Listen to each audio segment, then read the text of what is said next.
Hello दोस्तों, option E classes के YouTube channel पे आपका एक बार फिर से अभिनंदन। जो हम पिछली क्लास पढ़े थे, भारत का भूगोल शुरू किया था, आकार व स्थिति, उसका कुछ पार्ट जो है अभी बाकी है, उसको आगे कैरी करते हैं। जो लास्ट में हमने पढ़ा था स्थलीय सीमा व जलीय सीमा, और जो स्थलीय सीमा और जलीय सीमा है उस पर जैसे डायरेक्ट क्वेश्चन पूछा जाता है कभी कभी कि स्थलीय सीमा पे कितने राज्य हैं और जलीय सीमा पे कितने राज्य हैं।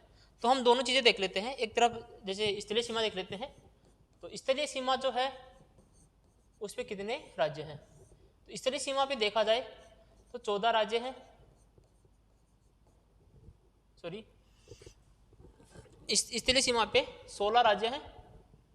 स्थलीय सीमा जो है इस पे 16 राज्य हैं और 2 हैं आपके केंद्र शासित प्रदेश।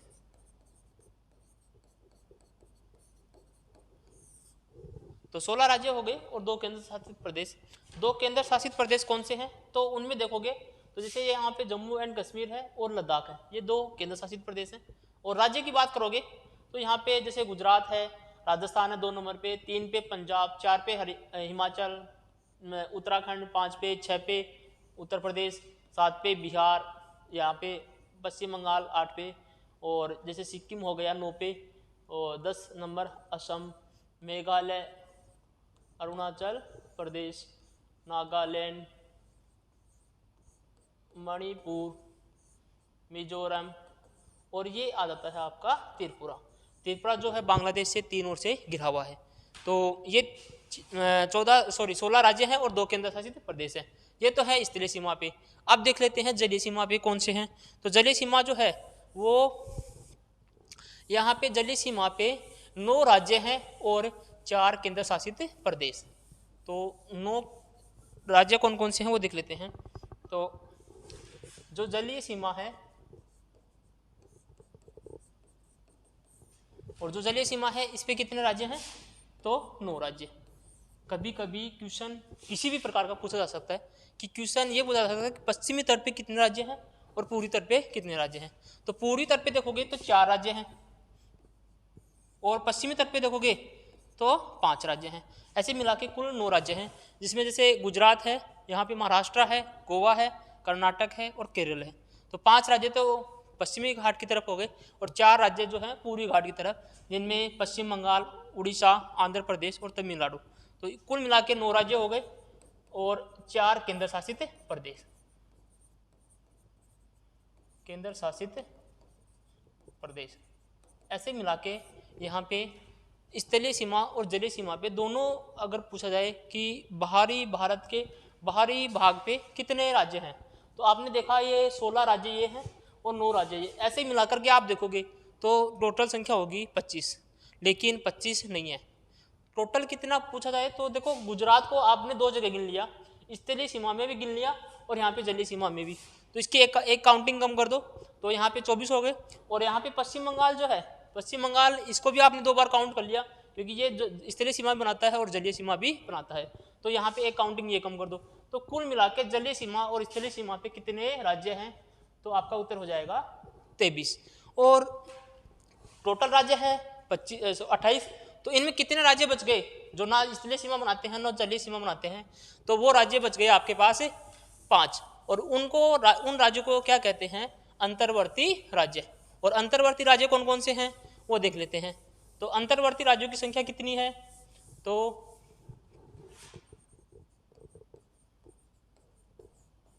अंतर्वर्ती राज्य जो है, जो बाहर मतलब ना जलीय सीमा बनाते हैं ना स्थलीय सीमा बनाते हैं, उनकी संख्या जो है 5 है।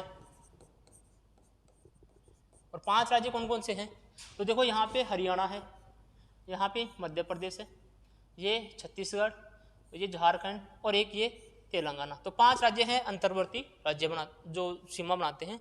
अब बात करते हैं केंद्र शासित प्रदेश की। ये कितने केंद्र शासित प्रदेश हैं जो अंतर्वर्ती केंद्र शासित प्रदेश हैं।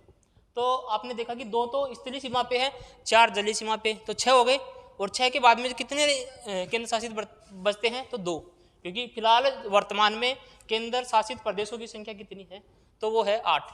तो 8 में से 6 तो हो गए, 4 तो जलीय सीमा पे, 2 स्थलीय सीमा पे। तो यहाँ पे 2 हो गए केंद्र शासित प्रदेश जो अंतर्वर्ती हैं। उनमें कौन कौन से हैं, तो दिल्ली है और चंडीगढ़ है, दो हैं जो अंतर्वर्ती केंद्र शासित प्रदेश है। तो ये तो थी बात जलीय सीमा और स्तरीय सीमा की।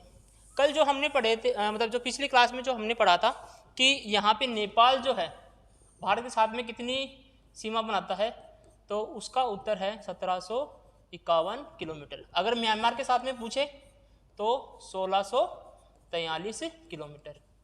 तो ये है म्यांमार के साथ में।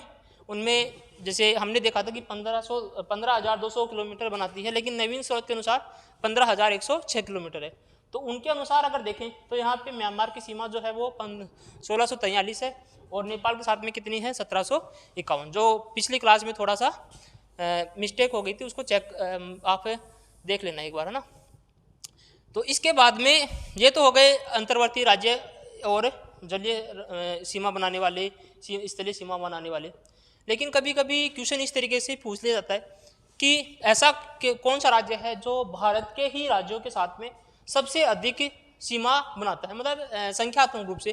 तो संख्यात्मक रूप से पूछा जाए कि सबसे अधिक संख्यात्मक रूप से राज्य कौन सा है जो सबसे ज़्यादा बनाता है, तो वह है उत्तर प्रदेश। तो ये पूछ लिया जाता है कि कितनी बनाता है, तो 8 राज्यों के साथ में सीमा बनाता है। तो यूपी जो है वो 8 राज्यों के साथ में सीमा बनाता है। और एक क्या है केंद्र शासित प्रदेश, और एक क्या है एक देश, कौन से, नेपाल। नेपाल देश है और दिल्ली जो है वो केंद्र शासित प्रदेश है।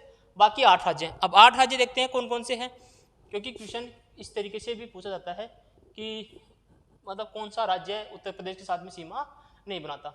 तो देखो, आप देखोगे पहला राज्य जो है वो तो है उत्तराखंड। 2 नंबर पे देखोगे तो हिमाचल प्रदेश। हिमाचल प्रदेश का जो यहाँ पे ये वाला भाग है, यहाँ पे किसके साथ में जुड़ा हुआ है, स्थलीय जो सीमा जो है वो किसके साथ में जुड़ी हुई है, उत्तर प्रदेश के साथ में। तो यहाँ पे हरियाणा और उत्तराखंड आपस में सीमा नहीं बनाते, बल्कि हिमाचल प्रदेश व उत्तर प्रदेश बनाते हैं। तो तीसरा राज्य कौन सा है, हरियाणा। चौथा राज्य आप देखोगे तो राजस्थान। 5 नंबर पे देखोगे तो मध्य प्रदेश। और देखो 6 नंबर पे ये छत्तीसगढ़, 7 नंबर पे झारखंड और 8 नंबर पे बिहार। तो ऐसे ही मिला के कुल राज्यों की संख्या जो है वो कितनी है उत्तर प्रदेश के साथ में, तो वो है 8। हाँ, तो फिर आगे देखते हैं कि क्वेश्चन यहाँ से असम के लिए भी ज़्यादातर पूछा जाता है कि असम राज्य जो है वो कितने राज्यों के साथ में सीमा बनाता है, क्योंकि सबसे अधिक उत्तर प्रदेश, उसके बाद में जो दूसरा नंबर आ जाता है वो असम का जाता है। तो जैसे उत्तर प्रदेश ने 8 राज्यों के साथ में सीमा बनाई थी, तो असम जो है वो कितने राज्यों के साथ सीमा बनाता है, तो उसमें 7 राज्यों के साथ सीमा बनाता है। और जैसे देश तो यहाँ पे 2 देशों के साथ में सीमा बनाता है, भूटान और बांग्लादेश के साथ में। तो असम के बारे में देख लेते हैं कि असम जो है वो कितने राज्यों के साथ में सीमा बनाता है। तो असम जो है वो 7 राज्यों के साथ में सीमा बनाता है। और 7 राज्यों में से जैसे 7 सिस्टर के नाम से जो राज्य आ जाते हैं, है ना, उनको वो कौन से हैं, 7 सिस्टर के नाम से जो राज्य हैं, जिनमें जैसे अरुणाचल प्रदेश है, नागालैंड है, और यहाँ पे मणिपुर है, मिजोरम है, त्रिपुरा है, मेघालय है और असम। ये कुल मिला के 7 राज्य हैं। तो इन 7 राज्यों में से असम राज्य जो है, इस असम के अलावा जो 6 राज्य बच गए उनके साथ तो सीमा बनाता ही है। तो 6 राज्य तो ये हो गए 7 सिस्टर में से, और एक राज्य जो है वो कौन सा है, तो वो है पश्चिम बंगाल। तो एक राज्य ये हो गया। इसमें ऐसा करके असम जो है वो 7 राज्यों के साथ में सीमा बनाता है। आगे देखते हैं ऐसे कौन से राज्य हैं जो सबसे कम सीमा बनाते हैं। तो उनमें देखा जाए तो 2 राज्य ऐसे हैं जो भारत के ही एक राज्यों के साथ में सीमा बनाते हैं, मतलब सबसे कम हो गई वो देखा जाए तो एक राज्यों के साथ में सीमा बनाने वाले राज्य। तो एक राज्य के साथ सीमा बनाने वाले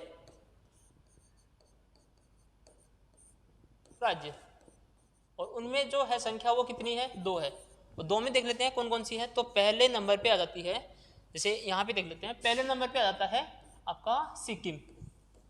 तो सिक्किम एकमात्र राज्य के साथ में सीमा बनाता है, और वो कौन सा राज्य है जिसके साथ में सीमा बनाता है, तो वो है पश्चिम बंगाल।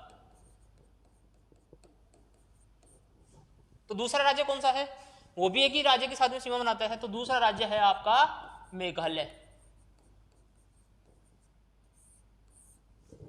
और मेघालय जो है ये नाम दिया गया था एसपी चटर्जी के द्वारा। और मेघालय जो है वो भी एक राज्य के साथ में सीमा बनाता है और उस राज्य का नाम है असम।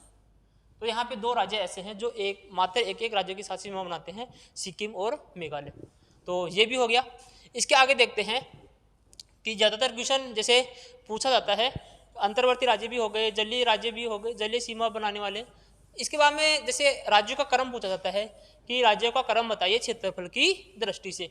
तो ग्रेटर देन भी पूछा जाता है, मतलब ऊपर से नीचे की ओर पूछा जाता है और नीचे से ऊपर की ओर पूछा जाता है। पहले क्या होते थे, जैसे पहला राज्य कौन सा है, सबसे क्षेत्रफल की दृष्टि से सबसे बड़ा राज्य कौन सा है, वो क्वेश्चन पूछा जाता था। लेकिन जैसे आजकल हमें कम से कम 3-4 मतलब राज्य तो याद होने चाहिए। तो अगर मैं क्षेत्रफल की दृष्टि से सबसे बड़े राज्य की बात करूं,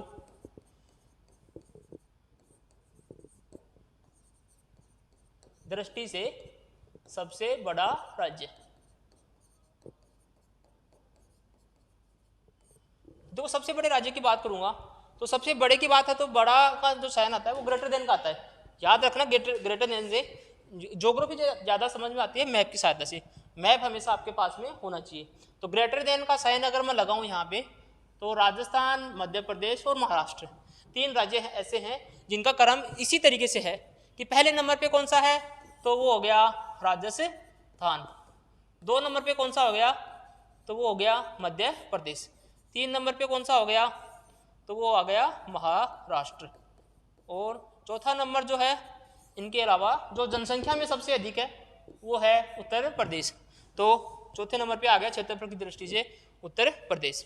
जो आंध्र प्रदेश से तेलंगाना जब अलग हुआ था 2 जून 2014 को, उसके बाद में उत्तर प्रदेश का चौथा नंबर है क्षेत्रफल की दृष्टि से। अन्यथा इसका यहाँ पे आंध्र प्रदेश और तेलंगाना थी, इनका नंबर आता था। तो अब ये तो था बड़ा राज्य। अब देख लेते हैं छोटे राज्य, क्षेत्रफल की दृष्टि से छोटे राज्य।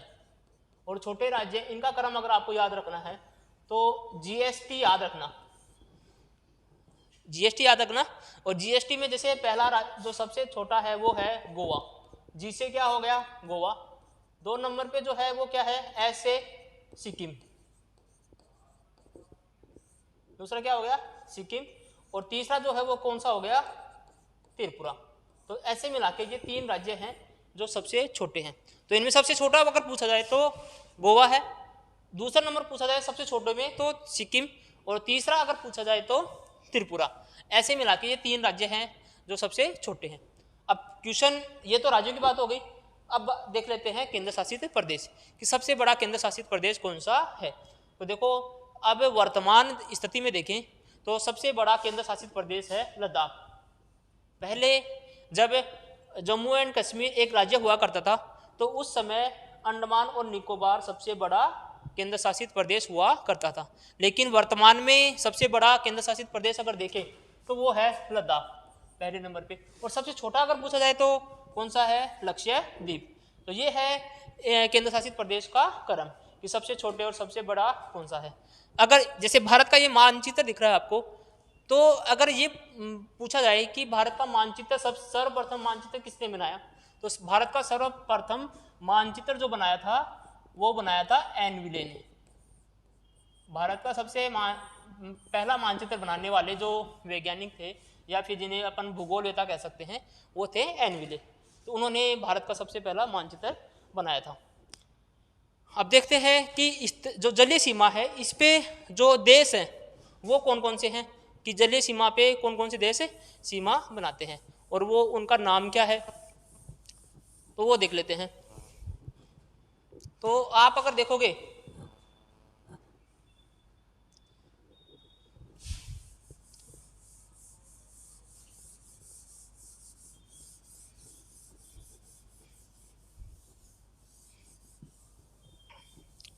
तो अगर यहाँ पे देखोगे तो देखो जलीय सीमा पे कौन कौन से हैं, तो आप देखोगे यहाँ पे म्यांमार है जो स्थलीय सीमा बना रहा है जलीय सीमा। और इसके बाद में यहाँ पे जैसे अगर मैप में नहीं आ रहा, यहाँ पे है इंडोनेशिया। इंडोनेशिया का यहाँ पे एक सुमात्रा द्वीप है ना। और यहाँ पे ये जो म्यांमार है ये इससे कौन से चैनल से अलग होता है, तो वो है कोकोज चैनल, है ना। और अगर ये देखें तो श्रीलंका और भारत ये दोनों जो होते हैं ये अलग होते हैं पाक स्ट्रेट, है ना, जिसे पाक जल संधि कहते हैं। तो ये दोनों अगर देखें श्रीलंका और भारत तो ये होते हैं पाक जल स्टेट के द्वारा अलग होते हैं दोनों। और इनके अलावा अगर देखें लक्षद्वीप, यहाँ पे नीचे जो है वो मालदीव है, और मालदीव जो है लक्षद्वीप से जो अलग होता है वो है 8 डिग्री चैनल। वो कौन सा है? 8 डिग्री चैनल। तो यहाँ पे ये क्या है, जलीय सीमा बनाने वाले देश हैं, उनसे ये इस तरीके से यहाँ पे आपने देखा इनके बीच में कौन सी सीमा पाई जाती है। और हाँ सॉरी, यहाँ पे देखो कि इंडोनेशिया और ये जो अंडमान निकोबार ग्रेट द्वीप समूह है, तो यहाँ पे इन दोनों के बीच में जो है वो है ग्रेट चैनल। वो कौन सा है? ग्रेट चैनल, जिसके द्वारा दोनों देश अलग होते हैं। तो ये है ग्रेट चैनल। जो अंडमान निकोबार द्वीप समूह का जो ग्रेट निकोबार द्वीप है नीचे का, उससे अलग होता है, और इंडोनेशिया जो है उसमें सुमात्रा द्वीप है। तो ये है जलीय सीमा पे जो राज्य हैं, सॉरी देश हैं, उनका यहाँ पे आपने देखा कि कौन सी जल संधि के द्वारा वो अलग होते हैं। इसके बाद में ये देखते हैं कि भारत में कुछ स्थान ऐसे हैं जो हमेशा विवादित रहते हैं, उनके बारे में चर्चा रहती है कि किसी देश के साथ में हमेशा कुछ ना कुछ चलता रहता है उनके बारे में। तो उनमें जैसे देखोगे आप, तो जैसे एक तो होता है POK, है ना, एक होता है LOC और एक होता है LAC, एक जैसे डोकलाम, ये विवाद होते हैं, है ना। और जैसे यहाँ पे सरकरिक, इस तरीके के कुछ विवाद हैं जिनको हम देखते हैं कि ये विवाद हैं क्या, किस तरीके से हैं और किन किन देशों के बीच में हैं। तो आप देखोगे POK जो है ये पाक ऑक्यूपाइड कश्मीर जो है ये भारत और पाकिस्तान के बीच में विवादित है। और दूसरा जो है LOC, ये भी क्या है, भारत और पाक के बीच में है। LOC यहाँ पे जो POK वह पाकिस्तान जो सॉरी POK जो है वो पाक अधिकृत कश्मीर है, उसके और भारत की जो सीमा है वो कौन सी है? LOC, जो 1948 से लगातार अभी विवादों में है। LOC जो है वो है लाइन ऑफ कंट्रोल। और LAC जो है, ये LOC जो 1962 में भारत और 1962 भारत और चीन के बीच में LAC है, जो भारत और चीन की जो सीमा है उसका निर्धारण करती है। इसकी फुल फॉर्म क्या है? तो यहाँ पे है लाइन ऑफ एक्चुअल कंट्रोल, मतलब वास्तविक नियंत्रण रेखा। LAC है अगर पूछा जाए तो वो है भारत और चीन के मध्य। अब पूछा जाए डोकलाम विवाद, नीचे आप देखोगे डोकलाम विवाद कौन सा है, तो डोकलाम जो है, पहले तो ये देखा जाए कि डोकलाम स्थित कहाँ है, तो डोकलाम है भूटान में स्थित। कौन से देश में स्थित है? भूटान में। लेकिन चीन हमेशा ये देखता है, तो यहाँ पे डोकलाम विवाद जो है वो भारत और चीन के बीच में है, बल्कि स्थित कहाँ पे है? भूटान में। इसके बाद में जैसे यहाँ पे है सरकरिक, ये सरकरिक कहाँ पे है? ये गुजरात में है। तो गुजरात में है, ये भी किसके बीच में है? भारत और पाकिस्तान के बीच में विवादित है। और भारत और पाकिस्तान के बीच में जब विवादित है तो भारत जो पाकिस्तान जो है भारत के साथ में 24 डिग्री उत्तरी अक्षांश के साथ में समझौता चाहता है।